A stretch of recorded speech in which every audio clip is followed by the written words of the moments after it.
Sino yung ka-text mo? Baka tinatraidor mo na ako, ha? Ang praning mo naman eh. Ba't ba ang init ng ulo mo lagi sa akin? Dahil ba yan kay Jordan? Sino nga yung ka-text mo? Patingin?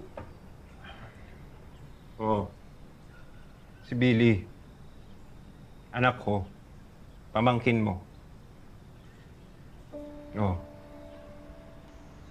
Dalaga na siya. Kung hindi mo na itatanong. Kamusta naman siya? Hindi ka ba niya hinahanap? Natural, hinahanap niya ako. Pero alam naman niya lahat ng ginagawa ko. Kaya nga, iniwan ko siya sa mas ligtas na lugar. Mas tigtas naman sa mga tigakuta mo. Di ka ba naawa sa anak mo? Babaeng tao nun, tapos diyan mo lang iniiwan. Anong klaseng buhay yung kinalakihan niya dun? Uy, bakit? Kanino ko siya iiwan? Dito?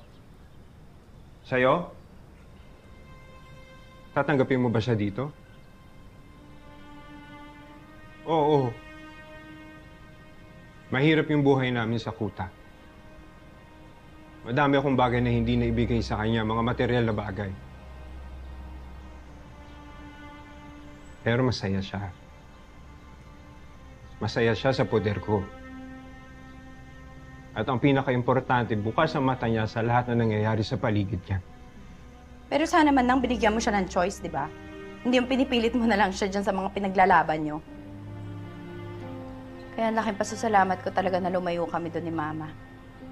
Alam mo, tama na yung desisyon niya na umalis kami doon sa lugar na yun kasi hindi ko kaya yung buhay na binibigay mo sa anak mo. Baka nakakalimutan mo, Shaira. Kahit lumayo kayo ni Nanay, tinulungan pa rin namin kayo ni Tatay. Tinustusan namin lahat ng pangangailangan nyo dito sa Maynila.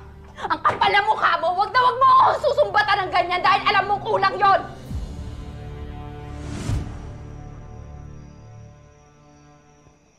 Aalis na kami. Walang kinabukasan ng mga bata rito. Alam mo ang buhay na pinili natin, Maya. Tapos nagbabago ang isip mo ngayon? Dahil lumalaki na yung mga bata.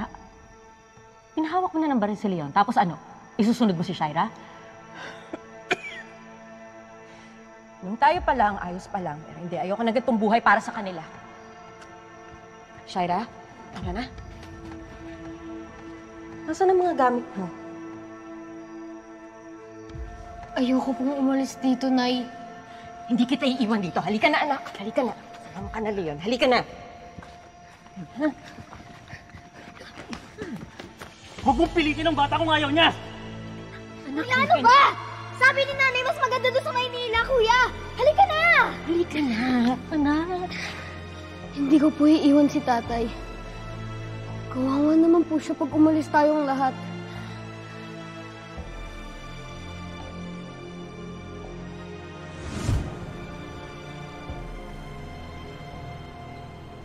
Ginawa pa rin naman namin ang lahat. Para makabawi sa'yo, Shai. Kahit nawala na si Nanay, ginawa pa rin namin ang lahat. Tinulungan pa nga kita para makuha yung Jordan na yan. Ayoko sumama sa'yo! Jordan! Dito ako! Sino dito? Tama na. Halika na!